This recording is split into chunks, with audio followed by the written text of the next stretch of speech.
Hola. Bueno, como ven, ya tenemos más producción en los videos. Oh, ya tenemos música y todo. Entonces, ahora vamos a seguir con la parte de ácido básico. Ahora lo que veremos va a ser fuerza de ácidos y bases.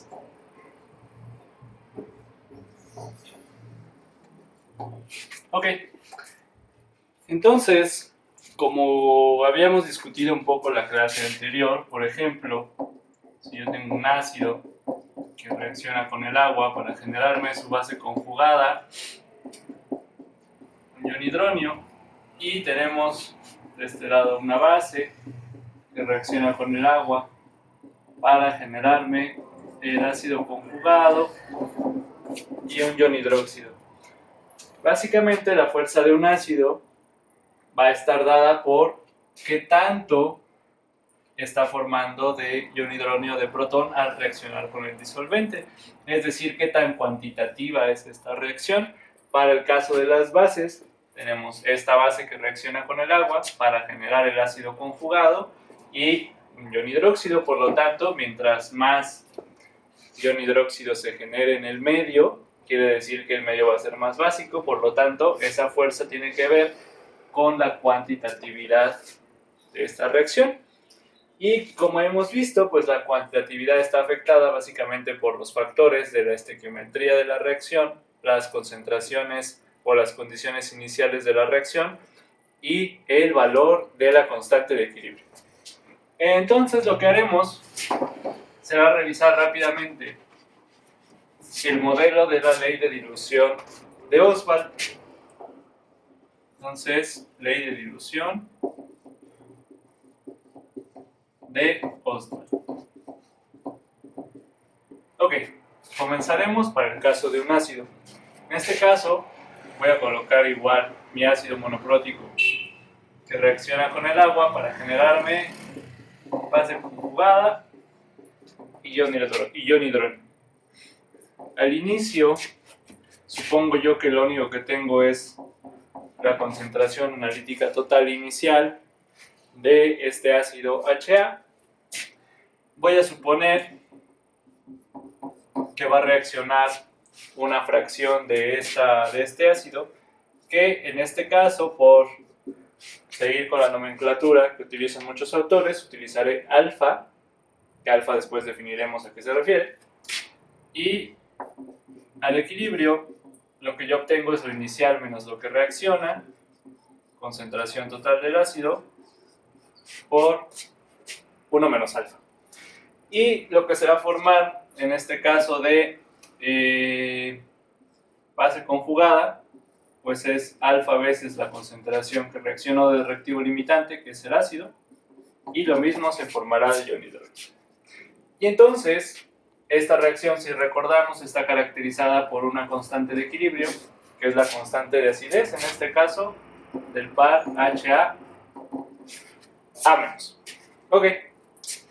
Ahora lo que voy a hacer es expresar la constante de acidez como el producto de la concentración del ion hidronio por la de la base conjugada entre la concentración del ácido monoprótico, lo cual ya sabemos, y voy a sustituir las condiciones de equilibrio que estoy proponiendo en mi tabla en la constante. Esto me da entonces alfa cuadrada por la concentración del ácido entre 1 menos alfa, ¿de acuerdo? Al final eliminé esta concentración que sucedió aquí por el cuadrado que me queda del producto de estas dos concentraciones en la parte superior. Y si se fijan, esta ecuación que tenemos aquí, ¿no?, que al final esto es igual a la constante de acidez, es una ecuación cuadrática.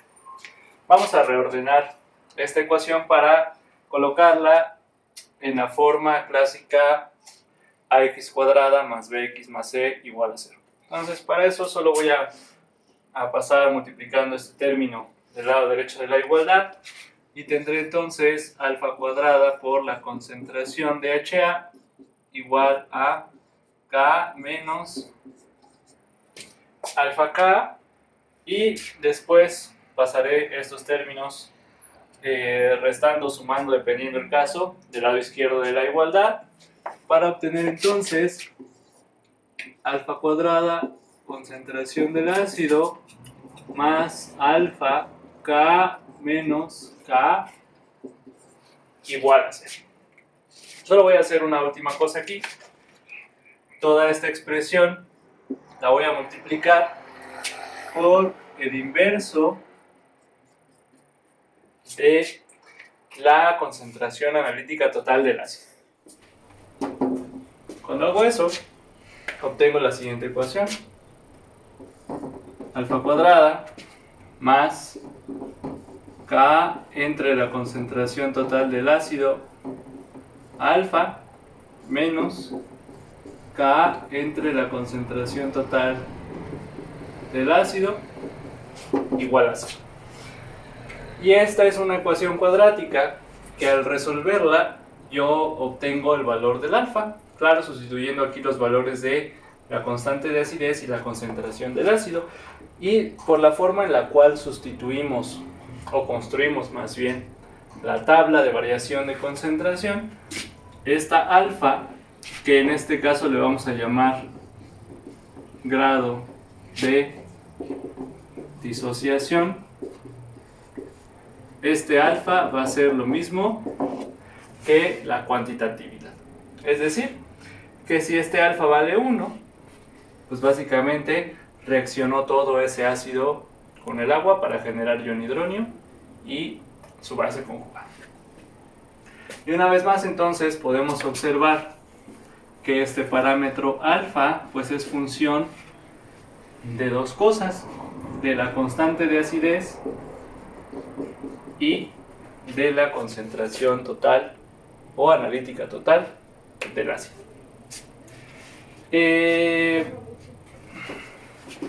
Por convención podemos definir la fuerza de un ácido dependiendo del valor que tenga su grado de disociación. Entonces vamos a llamar a un ácido fuerte aquel que cumpla con un valor de alfa mayor a 0.9, es decir, que la cuantitatividad de reacción entre el ácido y el agua sea más del 90%. Podemos definir a un ácido de fuerza media como aquel que tenga un grado de disociación entre 0.1 y 0.9, y a un ácido débil como aquel que tenga un valor de alfa menor a 0.1. Entonces ahora tenemos ya un parámetro que es cuantitativo, que nos ayuda a identificar rápidamente la fuerza que tiene este ácido monoprótico en el agua. Entonces, continuando, si queremos observar cuál es el comportamiento de alfa en función de este parámetro, que alfa es función de Ka entre la concentración del ácido, podemos hacer la gráfica. Entonces, si ustedes toman una hoja de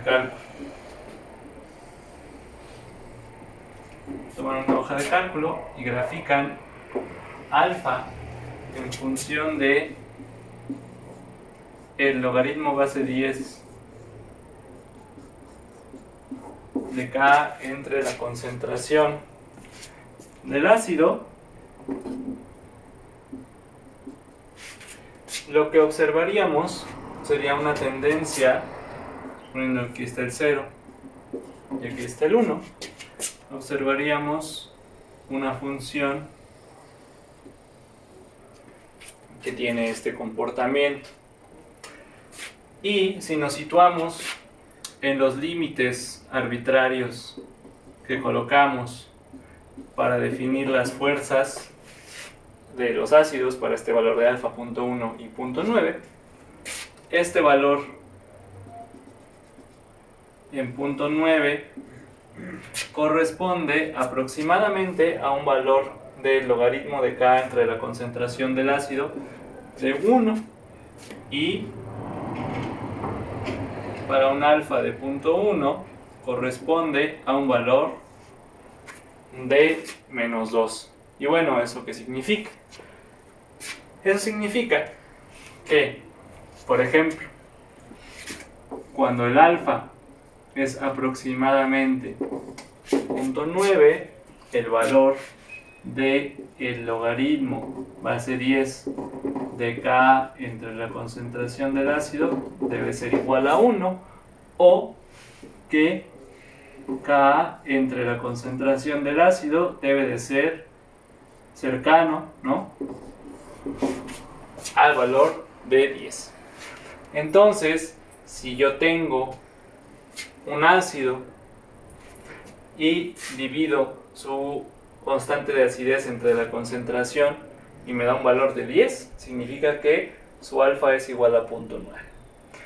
Y es decir, que para un ácido fuerte, su alfa es mayor a 0.9, o que el parámetro Ka entre la concentración del ácido debe de ser mayor a 10. Es decir, que el logaritmo de este cociente sea mayor a 1. Es decir, nos encontraremos en esta zona de la función. Si comparamos ahora para un valor de alfa de 0.1, repetiré esto para alfa 0.1,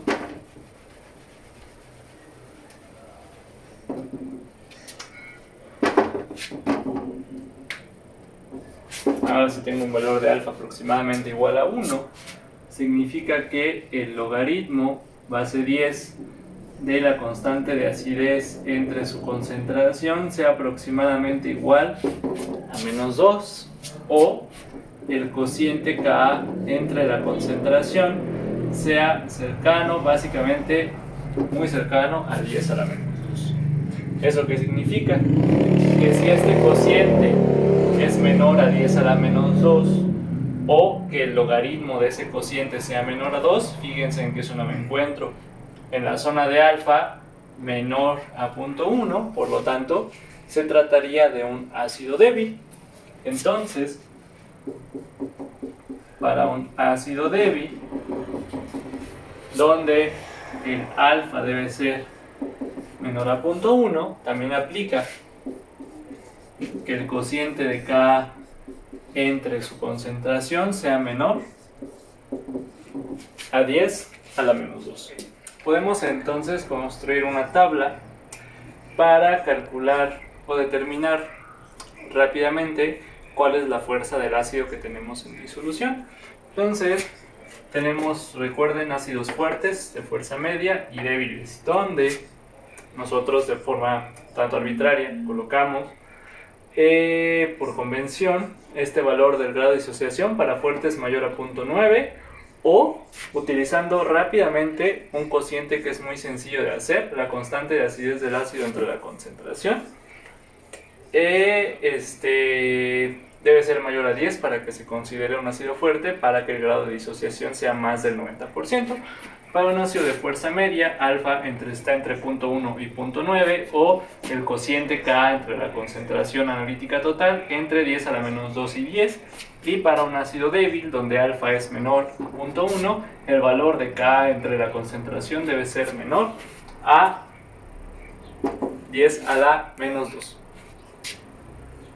Ok, ahora haré unas pequeñas anotaciones acerca de los llamados ácidos fuertes,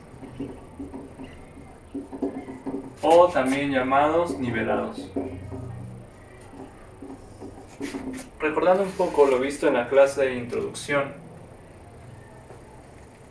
nuestra escala, la escala de pH tiene en el agua límites entre 0 y 14, donde los pares ácido-base involucrados en estos puntos. Sobre 14 es ion hidróneo agua, agua hidróxido. Y había comentado que esta es la forma del ácido más fuerte que existe en el agua y esta la forma de la base más fuerte que existe en el agua. Por ejemplo, es comúnmente sabido, ¿no?, por cultura química general, que el ácido clorhídrico, por ejemplo, se disocia completamente en el agua, es decir, que la cuantitatividad de esta reacción está básicamente toda desplazada hacia la derecha para generar ion hidróneo y cloruro. Es importante tener en cuenta la notación que en este caso, al estar totalmente desplazada la reacción hacia este lado, colocamos una flecha sencilla hacia los productos. Este no tiene una constante de acidez per se asociada al agua, porque esta especie ácido clorhídrico, tal cual como HCl molecular, no existe en el agua. Está totalmente disociado en protón y en cloruro.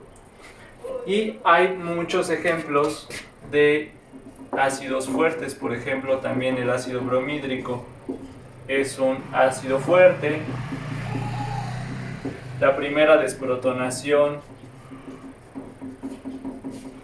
del ácido sulfúrico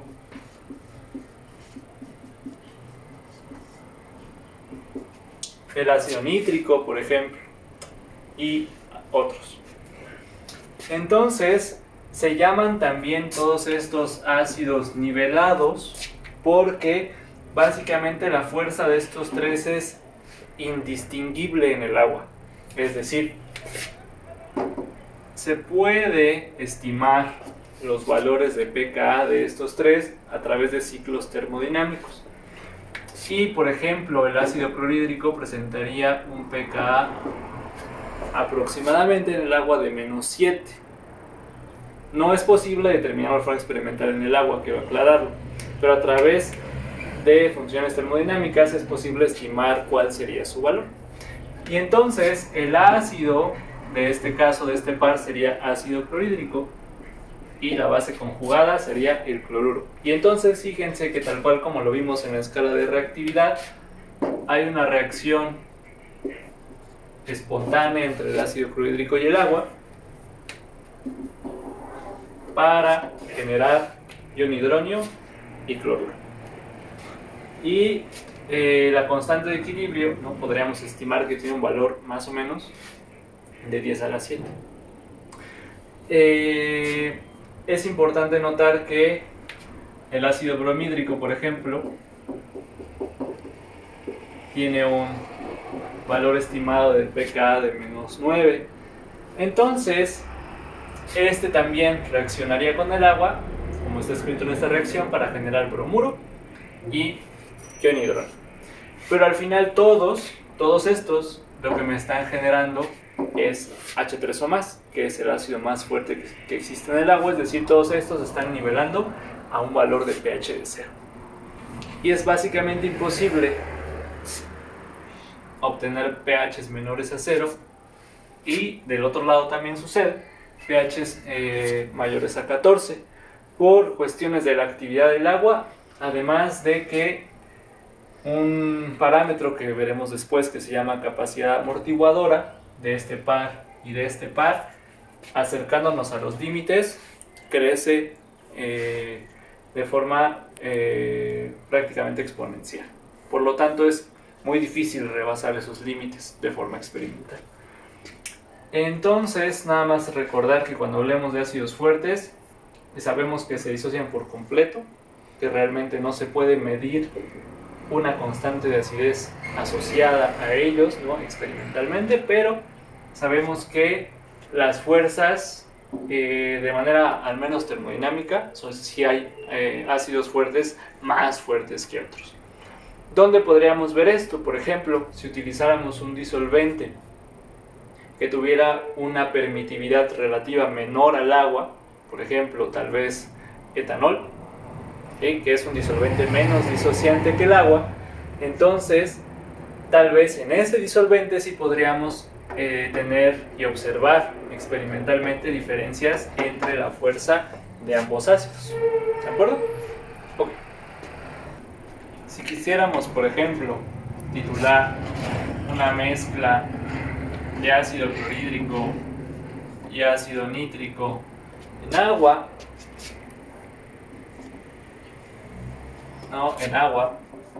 lo que observaríamos aquí, la tituláramos, imagínense, con hidróxido de sodio, pues lo que observaríamos sería una curva de titulación de este estilo, donde solo observaríamos un cambio brusco de pH asociado a que solo tenemos un punto de equivalencia, porque es indistinguible la fuerza de estos ácidos en el agua. Entonces observaríamos solo un punto de equivalencia que correspondería a la titulación simultánea de los protones que provienen de ambos ácidos. Pero si tal vez utilizáramos un disolvente menos disociante con permitividad relativa más baja, por ejemplo, en etanol, sí podríamos tener una separación de ambas fuerzas y entonces observar dos puntos de equivalencia para una mezcla de ácidos de este. Para terminar este video, les presento aquí para el caso de las bases, es la ley de dilución de Ostwald para el caso de las bases, donde es una tabla equivalente a la que construimos anteriormente. La única diferencia es que este beta es equivalente a alfa, pero en el caso de las bases es llamado grado de hidrólisis. Y el parámetro beta, igual que el grado de disociación, para una base fuerte beta debe ser mayor a 0.9, es decir, la cuantitatividad de esta reacción debe ser mayor al 90%. Para una base de fuerza media tenemos el valor de beta entre 0.9 y 0.1, y para una base débil el valor de beta debe ser menor a 0.1.